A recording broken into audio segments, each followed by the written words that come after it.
Bonjour à toutes et à tous, vous écoutez Cinécast. Salut Thibaut. Salut Guillaume. Cinécast, c'est le podcast qui chaque semaine vous recommande des films à voir au cinéma, en streaming ou VOD. Aujourd'hui, il est question de cinéma puisqu'on va vous parler de Boîte Noire, un film réalisé par Yann Gozlan avec Pierre Ninet, Lou Delage et André Dussolier. Le film est sorti le 8 septembre en fait, c'est un rattrapage. Il est sorti la semaine passée. Oui, mais on pouvait pas passer à côté.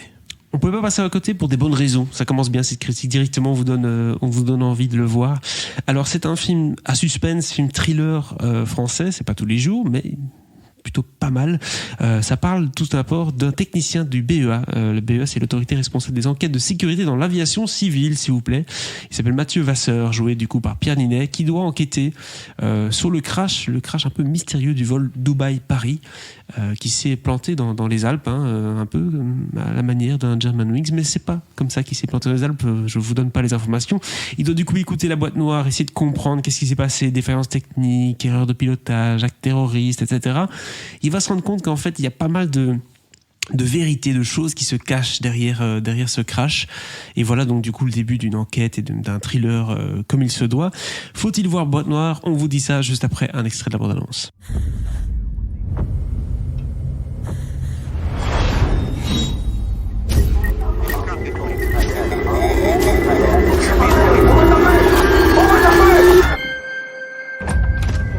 Crash dans les Alpes, un Atrion 800 qui reliait Dubaï à Paris, au moins 300 passagers. T'as pu avoir accès aux données à Cars et à la trajectoire ? Ouais, l'appareil a piqué rapidement, ça a été très brutal. Les experts du BEA ont été dépêchés sur les lieux de l'accident pour tenter de localiser les boîtes noires.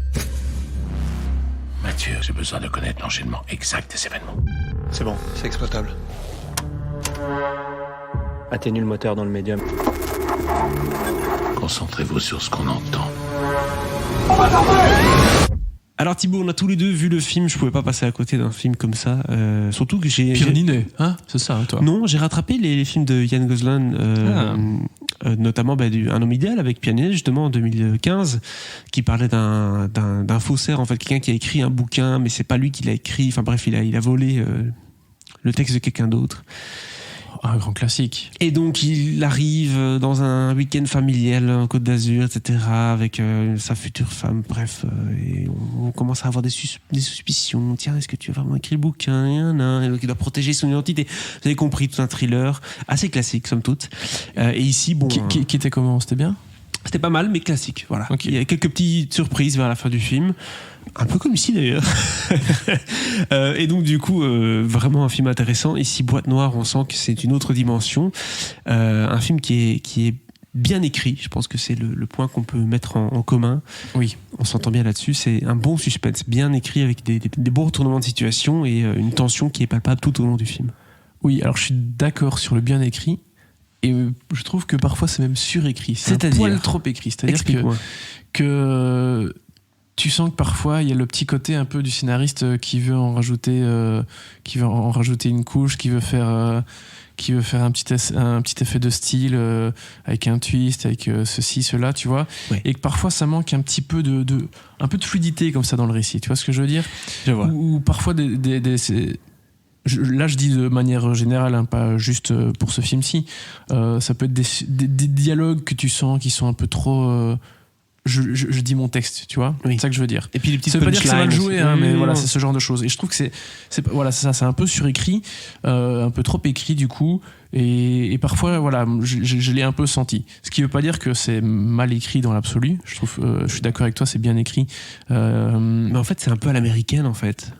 Tu vois, c'est un peu les films thrillers américains avec Michael Douglas. C'est un peu le genre de film où tu vois, il y a des scènes un peu kitsch comme ça, tu vois, c'est écrit de manière un peu, tu dis bon, voilà, on a compris, c'est un peu gros, quoi. C'est pas habituel dans le cinéma. Enfin, je trouve que c'est très ricain dans la manière de faire le film, je trouve, même les transitions, les étapes, les trucs, ouais, je trouve ça très français. Et ce qui est pas une critique, c'est en marrant. soi, du tout. Tout à fait. Moi, je trouve ça ça me faisait penser à des classiques du thriller américain, quoi. Mais bon, voilà. Mais du coup, la sauce française, ce qui donne un bon mélange, quand même, faut pas mentir. Puisque l'histoire est bonne, je veux dire, il y a des bons retournements de situation. On n'est pas uniquement dans un film sur l'audio, parce que c'est vrai qu'on pourrait croire qu'on va passer uniquement sur l'audio, puisque c'est une pièce maîtresse du film, on est bien d'accord. C'est pas le chant du loup. Exactement, c'est ça la référence directement. On s'est dit, ah tiens, un autre film où on parle d'audio et de découper l'audio pour comprendre des choses. Non, ici, c'est partie du film, mais vraiment on va rentrer dans une enquête vraiment sur le terrain, j'ai envie de dire, qui fait quoi, etc. On va pas uniquement rester avec un casque pendant tout le film, même si le travail sur le son est évidemment à mettre en avant sur ce film-ci, puisque bien sûr. Ils utilisent beaucoup le son, énormément le son. D'ailleurs, à leur avantage, parce que par exemple la scène du crash d'avion au début du film, bon, on va pas la montrer, ce serait quand même dommage. Donc on va montrer la boîte noire qui tremble avec du son, justement, et on va faire écho à ça tout au long du film. Et toutes les scènes d'action en général, ils les coupent et on passe à un truc sonore. En fait, c'est plus facile. Bah oui, mais c'est aussi presque un peu le point fort, enfin pas forcément le point fort du film, mais il joue sur son côté audio, voilà, donc c'est normal qu'il joue beaucoup avec cet aspect-là, et je trouve que ça fonctionne bien dans le film en fait. Et ce qui fonctionne bien aussi, c'est Pierre Ninet, dans ce film-ci, il incarne vraiment le stéréotype du personnage qui est troublé, qui est pris dans un espèce de cercle vicieux, qui pense des choses, mais les autres le prennent un peu pour un fou comme ça, ou enfin voilà, tout à fait le mec dans la paranoïa. Mais a-t-il raison, a-t-il tort? Oui, c'est ça, c'est le gars qui flirte entre l'arrogance du fait d'être sûr de lui, il est doué, quitte à se planter, parce que parfois il peut se planter, il va se planter, et c'est pour ça que les autres, malgré ses grandes qualités, mettent en doute un peu son expertise par moment, et c'est vrai que le côté un peu où le personnage sombre doucement dans la folie fonctionne bien.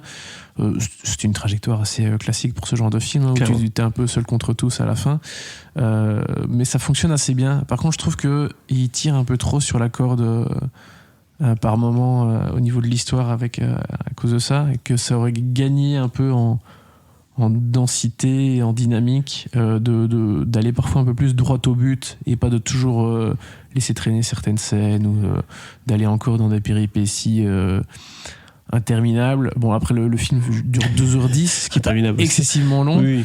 Mais voilà, je trouve qu'il aurait pu être encore un peu plus punchy.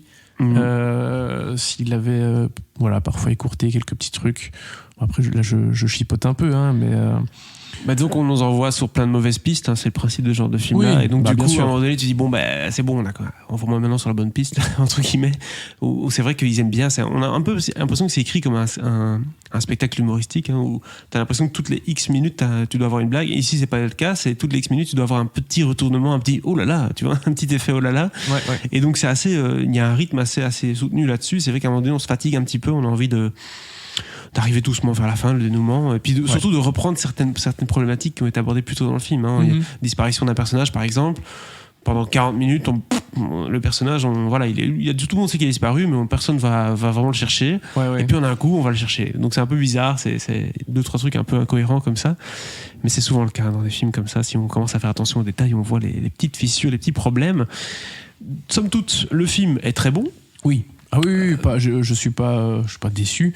J'ai passé un très bon moment. Ça fait le taf niveau thriller.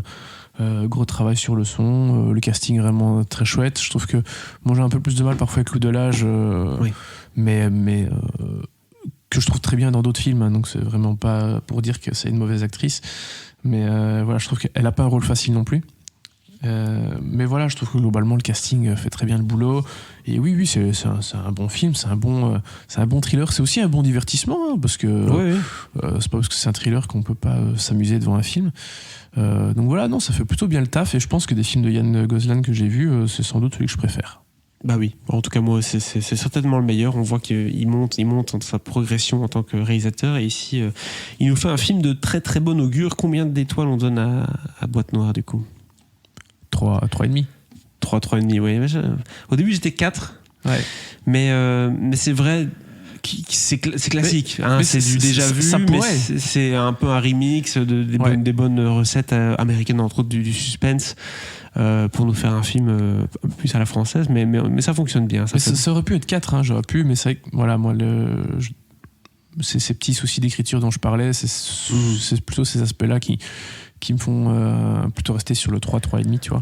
Tout à fait. Mais oui, ça aurait pu être un très très très très bon film. C'est juste un très bon film. Ça reste ce qui est déjà bien.